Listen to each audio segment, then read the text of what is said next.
and it is an epic poem written many, many years ago. Wait. Did you start? Yes, Oh. yes I did. It was written before I was born, before most of you were born.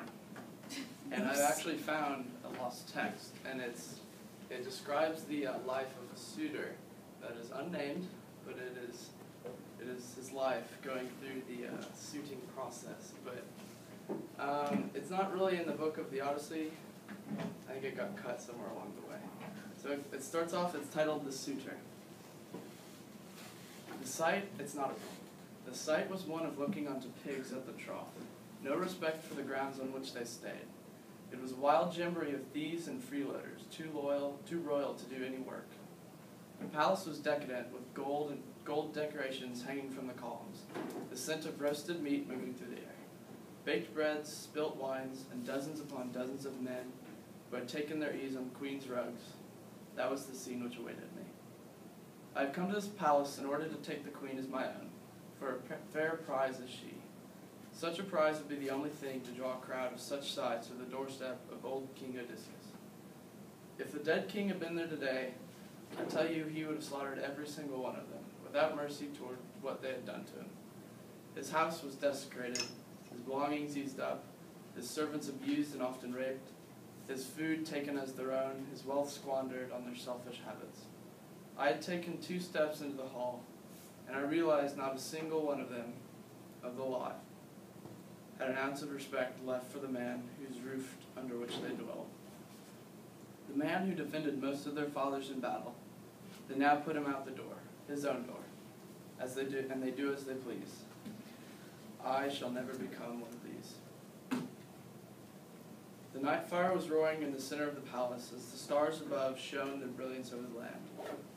It would have been something to inspire awe and drive one to praise the gods. But the suitors were clanging about, drunk as madmen, and were dancing to the lone minstrel, Phemius, son of Terpus.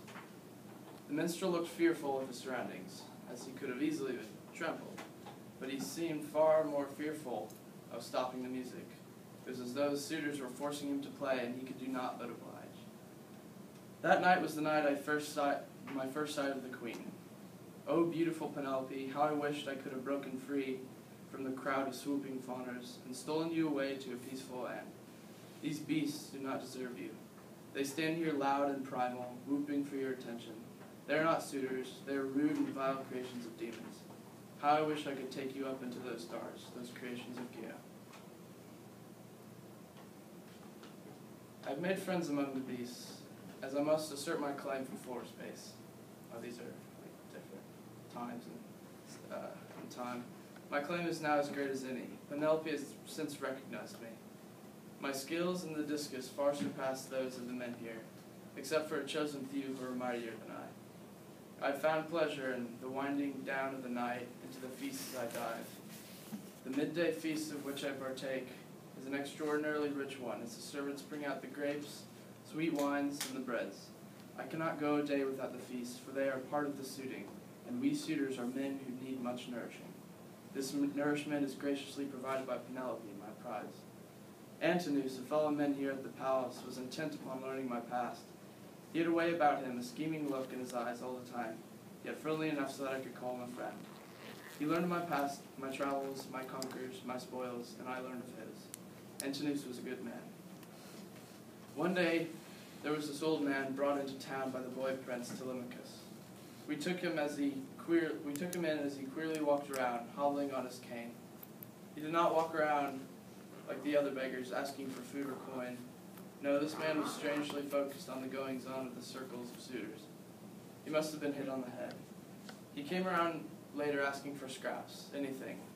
Even still, I pity for beggars.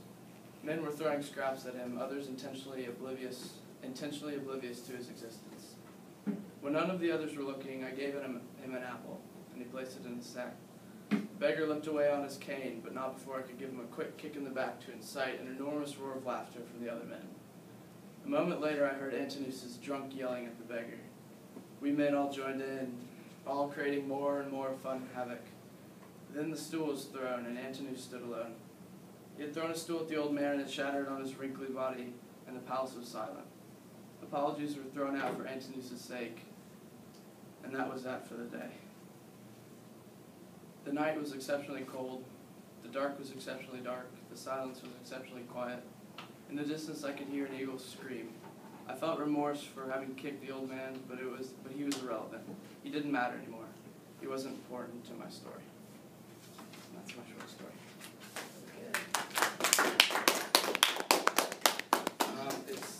It's really full of irony, this tale of the suitor who had come, and he started out as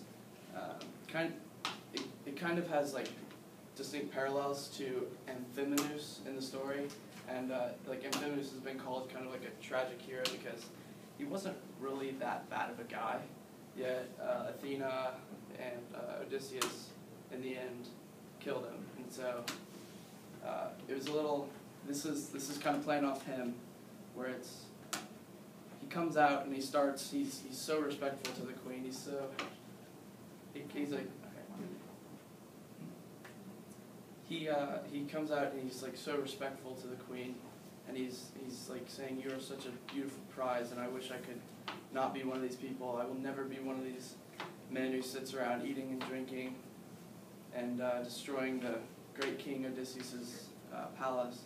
But in the end, it shows that even there are 3 sections in the middle. He's like, all right, maybe I'm getting used to this, and I'm becoming one of them. But in the end, the last section, he's one of them, and he says like he deserves the feasts that are given to him, and because he deserves like Penelope's palace, and he's fought for everything as though it's his. He becomes friends with Antinous. He says he's a good man, but he's really, as we know him, he's not at all, because he's the main antagonist of the story. Odysseus, protagonist, good word. His palace is being destroyed. His spoils of war and everything are being squandered by the suitors who plagued the palace. I think it's 3 years, while he was gone for, I think, 20. And then in the end, it's like it's very much so dramatic irony when the beggar is brought in by Telemachus. He's like he's viewed as like this sub-creature, and he doesn't have any like feelings or anything, and he's like, at first he's not like another beggar like asking for stuff. He's like looking and strangely focused on the goings-on of all the suitors. And then we know that as him like scouting out and seeing which ones were good, which ones were bad, and Athena's way of telling him that all of them are bad so that he could eventually kill him.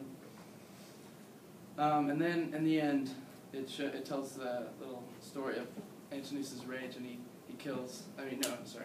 throws a stool at the beggar, and then this unnamed suitor, he's like, in the end, he's irrelevant, he doesn't matter anymore, he's not important to the story, which is like complete irony that we know that the beggar turns out to be Odysseus and comes back to seek his revenge.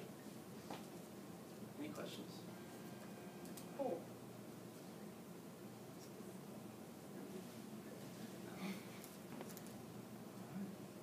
Anything you want to add? It was a good story. Thank you. Very well written. Did you think that's kind of like how most of the suitors were? We kind of started out with good intention and then we got that.